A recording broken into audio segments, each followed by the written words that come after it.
Hey, so in this video I show you how to make roast beef, which you then can use for awesome sandwiches. Basically you can also eat it hot, completely up to you, but I'm using it thinly sliced on bread or a baguette. And as the name suggests, first of all we need a piece of roast beef, which is a cut of the back of the cow. However, you could also use any other roast that you like. However, this type of lean meat really works well thinly sliced. On the spice side, I'm doing a puristic version. I'm using mainly salt, coarse salt if you can, and then some black pepper. And one thing which I use from time to time, you can also use, is mustard. Gives it a nice flavor. However, for this version, I'm skipping on it. But yeah, feel free to use it. It really works well. First of all, we need to clean up the beef. So make sure there are no sinews on it and remove everything that you wouldn't like to bite on later. Once the meat is cleaned up, we can now start to cook it. And there are different methods. You can now smear it with mustard, put some salt on it, and then put it in the oven, and then sear it later on, or you could sear it directly and then put it in the oven. All of these methods work. Just make sure that you use a lower temperature.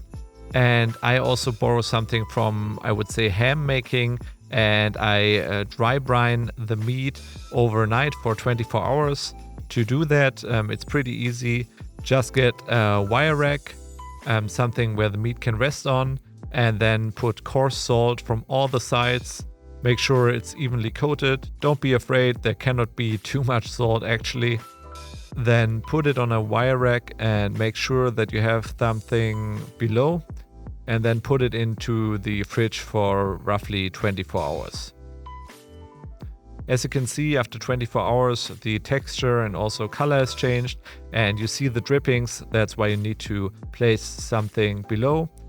And then you can put some pepper on it if you want. Now is also the time you could smear it with mustard and put then the pepper on it.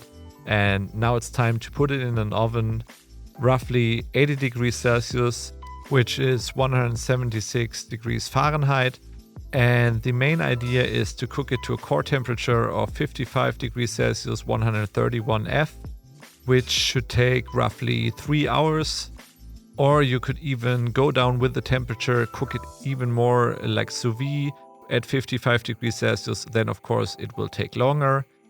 After the meat has the desired core temperature, you can let it rest for 10 minutes and eat it. However, we're missing now the roast aromas, and that's why you can either put them in a pan and fry it up, or we can put it into the oven with the grill setting on and blast it at very high heat.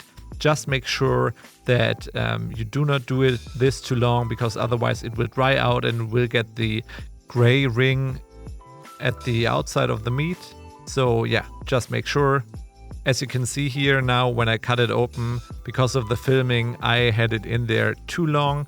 For my taste, the gray area is a bit too much. However, you can see the rest is cooked through very, very nice. However, if you take care that you don't have it too long in the oven or sear it only in a pan, then this area will be even less. However, still juicy. As you can see, you can eat it directly, or as I do, let it cool and then slice it very thinly, put it on top of a toasted bread with some mayonnaise, some pickles, completely up to you. As you can see, the gray area I spoke about, not pretty, but still delicious. And I would say, let's give it a taste test. Oh, look at this. Yeah, it has this rich and beefy flavor, is super juicy. Yeah, definitely a super easy and nice recipe. You can find all the details below the video. As always, if you like the video, then please give me a thumbs up, subscribe to the channel, and I'll see you in the next one. Bye bye.